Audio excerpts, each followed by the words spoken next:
अगर मित्रों आप मेरे चैनल पे नए हैं तो कृपया सब्सक्राइब करें और बेल आइकन को जरूर दबा दें। धन्यवाद। तो चलिए मित्रों, वीडियो को शुरू करते हैं। अब मैं आपको नवा अध्याय सुनाऊंगा। इसका शीर्षक है युधिष्ठिरादि का भीष्म जी के पास जाना और भगवान श्री कृष्ण जी की स्तुति करते हुए भीष्म जी का प्राण त्याग करना। सूत जी कहते हैं, इस प्रकार राजा युधिष्ठिर प्रजा दोष से भयभीत हो गए। फिर सब धर्मों का ज्ञान प्राप्त करने की इच्छा से उन्होंने कुरुक्षेत्र की यात्रा की, जहां भीष्म पितामह सरसैया पर पड़े हुए थे। शौनकादि ऋषियों उस समय उन सब भाइयों ने स्वर्ण जड़ित रथों पर, जिसमें अच्छे अच्छे घोड़े जुते हुए थे यानी कि लगे हुए थे, सवार होकर अपने भाई युधिष्ठिर का अनुगमन किया, यानी उनके पीछे पीछे चल दिए। उनके साथ व्यास, धौम्य आदि ब्राह्मण भी थे। शौनक जी अर्जुन के साथ भगवान श्री कृष्ण भी रथ पर चढ़कर चले। उन सब भाइयों के साथ महाराज युधिष्ठिर की ऐसी शोभा हुई मानो यक्षों से घिरे हुए स्वयं कुबेर ही जा रहे हों। अपने अनुचरों और भगवान श्री कृष्ण के साथ वहां जाकर पांडवों ने देखा कि भीष्म पितामह स्वर्ग से गिरे हुए देवता के समान पृथ्वी पर पड़े हुए हैं। उन लोगों ने उन्हें प्रणाम किया। शौनक जी उसी समय भरतवंशियों के गौरव भीष्म पितामह को देखने के लिए सभी ब्रह्मऋषि, देवऋषि और राजऋषि वहां आए। पर्वत, नारद, धौम्य, भगवान व्यास, भारद्वाज शिष्यों के साथ परशुराम जी, वशिष्ठ, इंद्र प्रमद,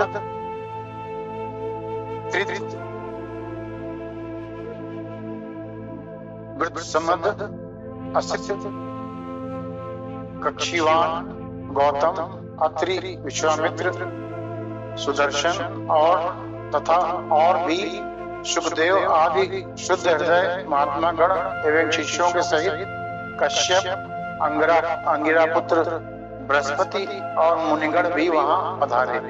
भीष्म पितामह धर्म को और देश काल के विभाग को, कहाँ किस समय क्या करना चाहिए, इस बात को जानते थे। उन्होंने इस बड़भागी ऋषियों को सम्मिलित हुआ देखकर उनका यथोयोग्य सत्कार किया।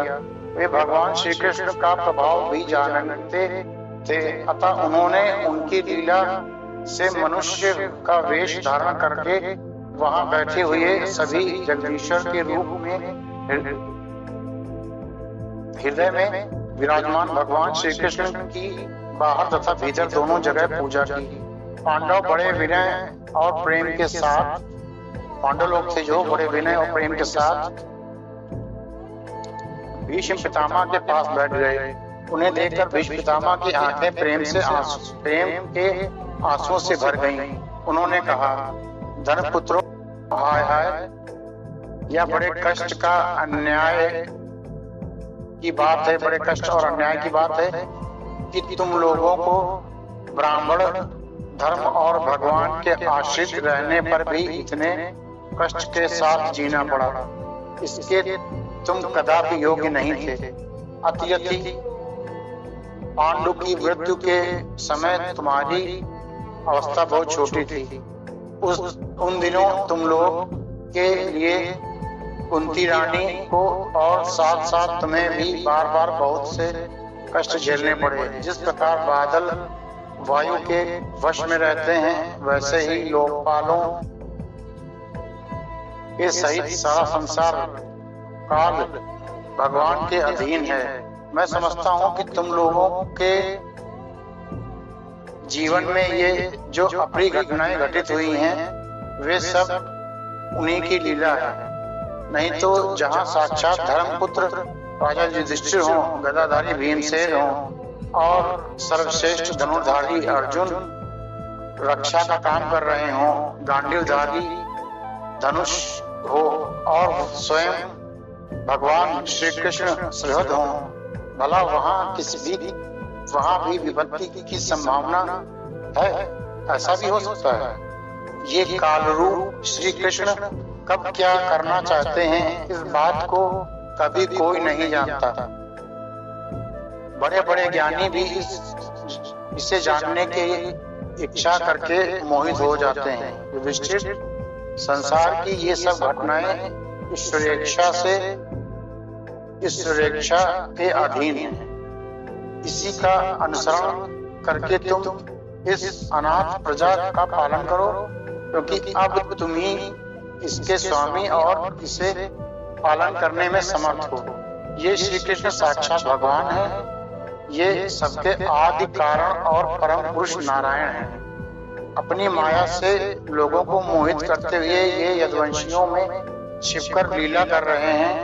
इनका प्रभाव अत्यंत गूढ़ एवं रहस्यमय है। युधिष्ठिर उसे भगवान शंकर, देवर्षि नारद और स्वयं भगवान कपिल ही जानते हैं, जिन्हें तुम अपना ममेरा भाई, प्रिय मित्र और सबसे बड़ा हितु मानते हो, तथा जिन्हें तुमने प्रेमवश अपना मंत्री, दूत और सारथी तक बनाने में संकोच नहीं किया है, वे स्वयं परमात्मा हैं। इन सर्वात्मा, समदर्शी, अद्वितीय, अहंकार रहित और निष्पाप परमात्मा में उन ऊंचे नीच कार्यों के कारण कभी किसी प्रकार निष्पाप परमात्मा के उन ऊंचे नीचे कार्यों के कारण कभी किसी प्रकार की विषमता नहीं होती। युधिष्ठिर, इस प्रकार सर्वत्र सम होने पर भी देखो तो सही, वे अपने अनन्य प्रेमी भक्तों पर कितनी कृपा करते हैं। यही कारण है कि ऐसे समय में, जबकि मैं अपने प्राणों का त्याग करने जा रहा हूँ, इन भगवान श्री कृष्ण ने मुझे साक्षात दर्शन दिया है। भगवत परायण योगी पुरुष भक्तिभाव से इनमें अपना मन लगाकर और वाणी से इनके नाम का कीर्तन करते हुए शरीर का त्याग करते हैं और कामनाओं से तथा कर्म के बंधन से छूट जाते हैं। वे ही देव भगवान अपने प्रसन्न हाथ से और रक्त कमल के समान अरुण नेत्रों से उल्लसित मुख वाले चतुर्भुज रूप से, जिसका और लोगों को केवल ध्यान में दर्शन होता है, तब तक यही स्थिर रहकर प्रतीक्षा करें जब तक मैं इस शरीर का त्याग न कर दूं। सूर्य कहते हैं, युधिष्ठिर ने उनकी यह बात सुनकर शरशैया पर सोए हुए भीष्म पितामह से बहुत से ऋषियों के सामने ही नाना प्रकार के धर्मों के संबंध में अनेकों रहस्य पूछे। तब तत्ववेत्ता भीष्म पितामह ने वर्ण और आश्रम के अनुसार पुरुष के स्वाभाविक धर्म और वैराग्य तथा राग के कारण विभिन्न रूप से बतलाए हुए निवृत्ति और प्रवृत्ति रूप द्विविध धर्म, दान धर्म, राजधर्म, मोक्ष धर्म, स्त्री धर्म और भगवत धर्म, इन सबका अलग अलग संक्षेप में विस्तार से वर्णन किया। शौनक जी इसके साथ ही धर्म, अर्थ, काम और मोक्ष, इन चारों पुरुषार्थों का तथा इनकी प्राप्ति के साधनों का अनेकों उपाख्यान और इतिहास सुनाते हुए भागवशः वर्णन किया। भीष्म पितामह इस प्रकार धर्म का प्रवचन कर ही रहे थे कि वह उत्तरायण का समय आ पहुंचा, जिसे मृत्यु को अपने अधीन रखने वाले भगवत परायण योगी लोग चाहा करते हैं। उस समय हजारों रथियों के नेता भीष्म पितामह ने वाणी का संयम करके मन को सब ओर से हटाकर अपने सामने स्थित आदि पुरुष भगवान श्री कृष्ण में लगा दिया। भगवान श्री कृष्ण के सुंदर चतुर्भुज विग्रह पर उस समय पीतांबर फहरा रहा था। भीष्म जी की आंखें उसी पर एकटक लग गईं। उनको शस्त्रों की चोट से जो पीड़ा हो रही थी वह तो भगवान के दर्शन मात्र से ही तुरंत दूर हो गई तथा भगवान के विशुद्ध धारणा से उनके जो कुछ अशुभ शेष थे वे सभी नष्ट हो गए। अब शरीर छोड़ने के समय उन्होंने अपनी समस्त इंद्रियों के वृत्ति विलास को रोक दिया और बड़े प्रेम से भगवान की स्तुति की। भीष्म जी ने कहा, अब मृत्यु के समय मैं अपनी यह बुद्धि जो अनेक प्रकार के साधनों का अनुष्ठान करने से अत्यंत शुद्ध एवं कामना रहित हो गई है, यदुवंश श्रोमण अनंत भगवान श्री कृष्ण के चरणों में समर्पित करता हूँ, जो सदा सर्वदा अपने आनंदमय स्वरूप में स्थित रहते हुए ही सभी विहार रहते हुए भी कभी विहार करने की लीला करने की इच्छा से प्रकृति को स्वीकार कर लेते हैं, जिससे यह सृष्टि परंपरा चलती है।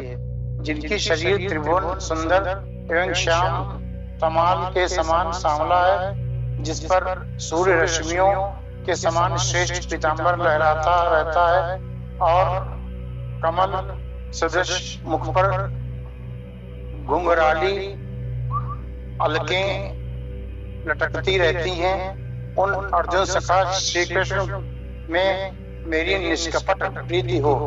मुझे युद्ध के समय की उनकी वह विलक्षण छवि याद आती है। उनके मुख पर लहराते हुए घुंघराले बाल घोड़ों की टाप की धूल से मटमैले हो रहे थे, मटमैले से हो गए थे और पसीने की छोटी छोटी बूंदें शोभायमान हो रही थी।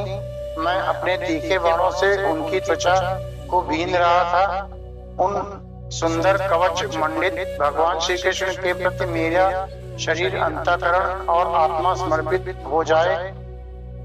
अपने मित्र अर्जुन की बात सुनकर, जो तुरंत ही पांडव सेना और कौरव सेना के बीच में अपना रथ ले आए और वहां स्थित होकर जिन्होंने अपनी दृष्टि से ही शत्रु पक्ष के सैनिकों की आयु छीन ली, उन पार्थ सखा भगवान श्री कृष्ण में मेरी परम प्रीति हो।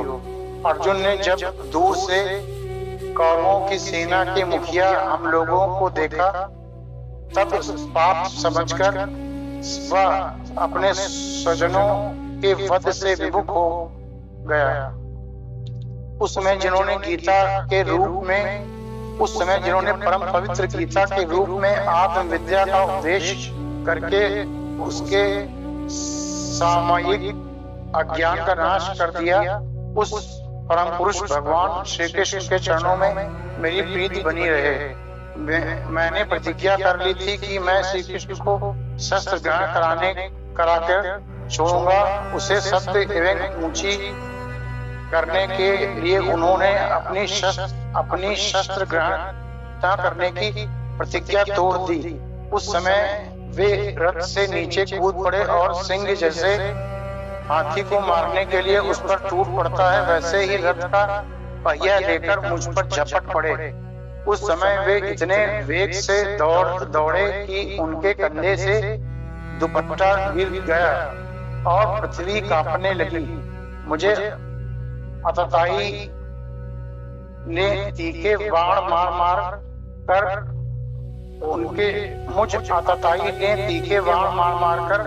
उनके शरीर का कवच तोड़ डाला था, जिससे सारा शरीर लहूलुहान हो रहा था।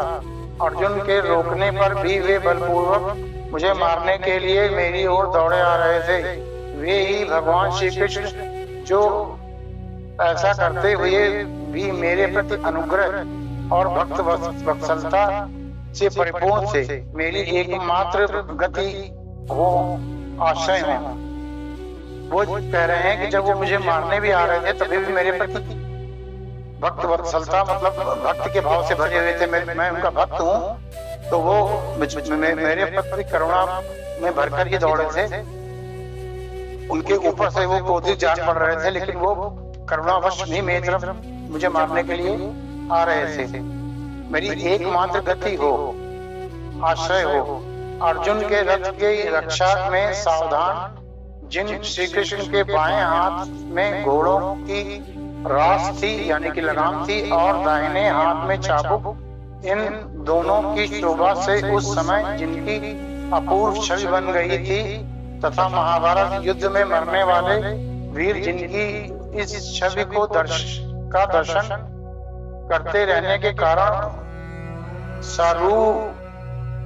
सारूप्य मोक्ष को प्राप्त हो गए, उन्हीं पार्थ सारथी भगवान श्री कृष्ण में मुझ मरणासन की परम प्रीति हो, जिनकी लटकीली सुंदर चाल, भाव युक्त चेष्टाएं, मधुर मुस्कान और प्रेम भरी चितवन से अत्यंत सम्मानित गोपियां रासलीला में उनके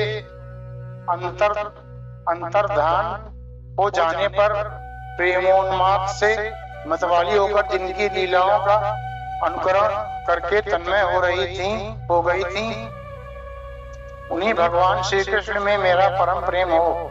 जिस समय युधिष्ठिर का राजसूय यज्ञ हो रहा था, मुनियों और बड़े बड़े राजाओं से भरी हुई सभा में सबसे पहले सबकी ओर से इन्हीं सबके दर्शनीय भगवान श्री कृष्ण की मेरी आंखों के सामने पूजा हुई थी।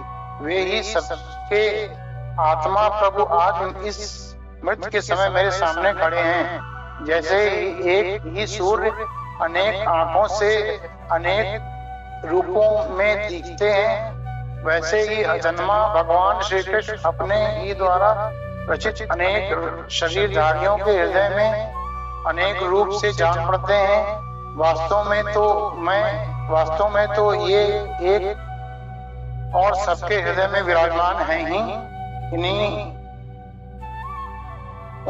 इन भगवान श्री कृष्ण को मैं भेद भ्रम से रहित होकर प्राप्त हो गया हूँ। सूत जी कहते हैं, इस प्रकार भीष्म पितामह ने मन, वाणी और दृष्टि की वृत्तियों से आत्म स्वरूप भगवान श्री कृष्ण में अपने आप को लीन कर दिया। अपने प्राण वहीं विलीन हो गए, उनके प्राण वहीं विलीन हो गए और वे शांत हो गए।